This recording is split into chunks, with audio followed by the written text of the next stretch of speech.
My question's in regard to economics and the Austrian School of Economics. I mean, nobody really paid that much attention, and now suddenly the crisis seems to vindicate, the role of the Fed in terms of manipulating or altering the incentives in the economy. And just wondering if there may be a return to that school.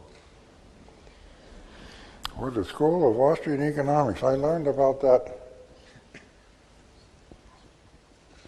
I'm trying to think, 62 years ago. 62 years ago. Now you're telling everybody how old you are. He's slightly over 80. They have some insights that maybe we have forgotten about.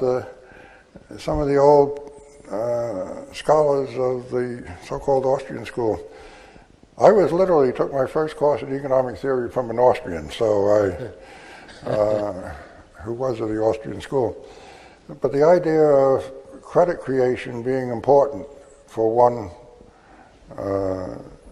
symptom of what was going on, it's certainly been vindicated, I think.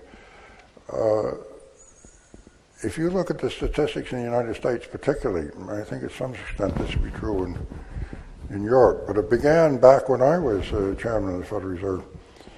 Just at the beginning, the amount of credit in the American economy relative to the GNP has just skyrocketed. I think it used to be more or less the same, and now the amount of credit outstanding is 3 times the GNP, if I remember the figures roughly. And that is reflected in the leverage of the financial firms and the investment banks that have failed, and in commercial banks to some extent.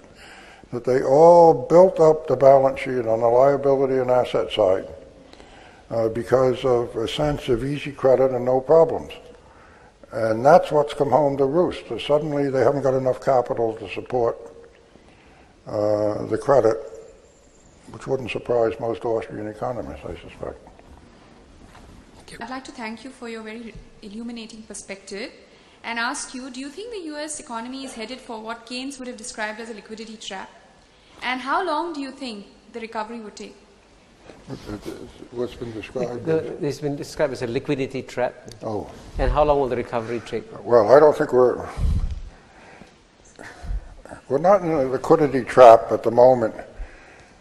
If you think of that in the way I learned about it in the non-Austrian school, you have low interest rates or zero interest rates, but the economy is so depressed nobody wants to borrow. The problem now is nobody wants to lend, not that nobody wants to borrow. And that's quite arguably I wouldn't call it a liquidity trap, but I understand that even people that have liquidity don't want to lend.